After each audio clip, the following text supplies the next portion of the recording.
Мен Ажыгул Токторбек, şu murunku убакта Бөрлү командасында защитада ойноп жүргөм. Анан кийин ошондон пенсияга кетип, азыр федерацияда калыс болуп жүрөм. Көп жылдан бери 3 жол көчмөндү алып бардык. Şu Таласта да акыркы көчмөндү Таласта өткөндө Талас барып аяктанда судья болуп келдик. 5 жыл Кыргызстанда чемпион болдук. Президент кубокты 5 жыл катар менен алдык. Мындай деле алып жүргөн командалар болгон, бирок бизге окшоп 5 жыл катар менен алган команда болгон жок го деп ойлойм. Рассвет алып жүрдү, Таластар алып жүрдү. Дордой деген команда чыккан, алар алып жүрүштү.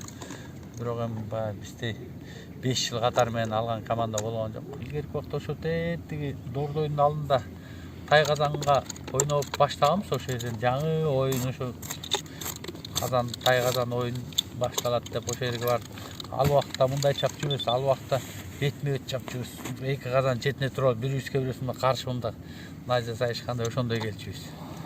Ошондой оюн болчу. Ал убакта ошо Рассвет катуу болуп жүрдү аяктан көбүнчө. Анан Дордой болуп, Дордой уюшулду. Дордой деген команда алар катуу болуп жүрдү.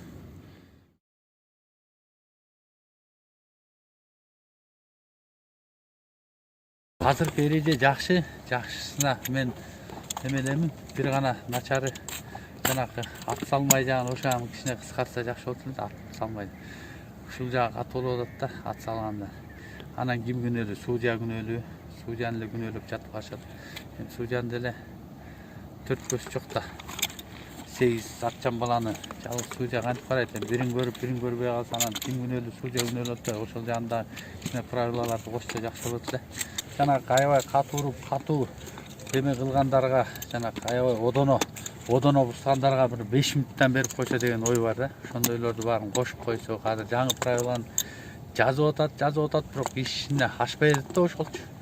Баарыбыздан эле сурайт, кандай кылсак болот, тигиндей кылсак болот, мындай кылсак болот деп командадан баары чогулуп келип сүйлөшкөндө мындай кылалы, тигиндей кылалы дейт. Айтылган сөз айтылган боюнча калып калат, ишке ашпай атат да. Ошону ишке ашырса жакшы болот эле. Кудай сактасын, азыр каттардын баары кандып атат. Азыр эми Кудай деп эле суйт этесиң, суйт этип атып, ушу бүтсө экен, аман эсен бүтсө экен деп эле биз деле ушинтип карайбыз. Себеби энеңден бирөө бирдеме болуп, бир оор жаракат алып калса болсо, ким күнөөлүү? Ошо судьялар.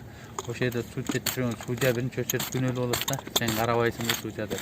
Казактардыкы бизден эмени талашып эле, көкбөрүнү талашып эле көк бар деп эле эметип атышат. Эми алардын правиласы менен биздин правила мындай салыштырып келсең бирдей эле, эч айырмасы жок.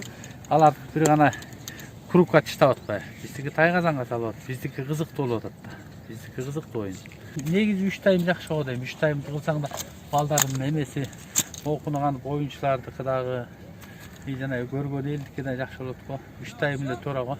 12 ат. Мурун илгери башында 8 ат болчу. Андан кийин 10 ат болду. Ушундай болгондо.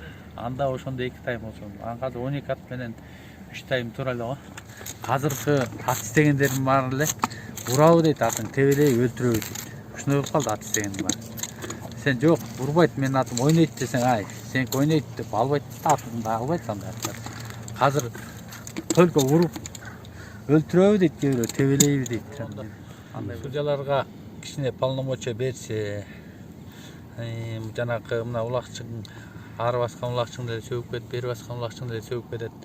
Туура эмес кылсаң ким күнөөлүү? Судья күнөөлүү деп эле судьяны күнөөлөп жатып калышат.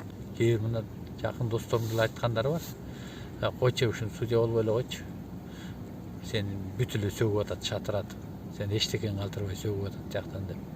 Эми биз мен эле судья болоюн деген деле ниетим жок. Мындай баягы Асылбек деген судья келип жүрүп того судья болду деп ошол алып барган. Анан ошо менен сөйтүп коем, ушу биз деле ушу балдарды өссүн, балдар кичине ушу Кыргызстаныбызда улактын эмесинин деңгээлин өстүрөлү, эметели деп эле биз деле салымыбызды кошолу деп эле жүрөбүз. Аябай биз анын акчасына кызыгып, эмесине кызыгып жүргөн жокпуз. Эрки убакта биз убакта судьяны өкмөттүү судья катуу айта алчу эмессиң. Ал убакта правила башкача болчу. Судьяга менен айтышсың, судья менен эметчи болсоң сразу сен эс алдап койчу бар. Ал убакта андай эме жок болчу. Судьянын тилдемеи жок.